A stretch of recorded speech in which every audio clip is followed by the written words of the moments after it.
विधान परिषदेच्या निवडणुकीमध्ये शिंदेंची शिवसेना तिसरा उमेदवार देण्याच्या तयारीत। उद्धव ठाकरेंना विधान परिषदेसाठी उमेदवारी अर्ज भरल्यास एकनाथ शिंदे तिसरा उमेदवार देणार आहेत। बिनविरोध होण्याची शक्यता त्यामुळे कमी होईल।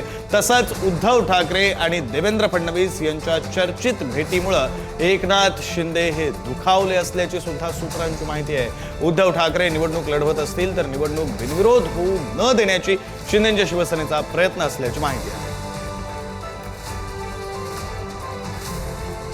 उद्धव ठाकरेंनी विधान परिषदेसाठी अर्ज भरल्यास शिंदेंची शिवसेना तिसरा उमेदवार देणार आहे आणि त्यामुळे मग बिनविरोध निवडणूक होणार नाही। आतापर्यंत चित्र असं होतं, जर उद्धव ठाकरेंनी महाविकास आघाडीकडून अर्ज दाखल केला, निवडणूक लढवली तर बिनविरोध निवड होईल असं बोललं जात होतं। मात्र शिंदेंनी जर तिसरा उमेदवार दिला तर मात्र ही निवडणूक बिनविरोध होऊ शकणार नाही। अधिकचे तपशील प्रतिनिधी पंकज दळवी यांच्याकडून। पंकज, उद्धव ठाकरे यांची उमेदवारी केंद्रस्थानी ठेवून दोन्ही बाजूनी जी आहे ती अडचण निर्माण होण्याची शक्यता आहे। एकनाथ शिंदे यांच्या शिवसेनेकडून जर का उद्धव ठाकरे यांनी उमेदवारी अर्ज भरला तर तिसरा उमेदवार देण्याची तयारी सुरू आहे। एकनाथ शिंदे यांच्याकडे सध्याची आमदारांची संख्या बघता त्यांचे 2 उमेदवार सहज निवडून येतील अशी परिस्थिती आहे।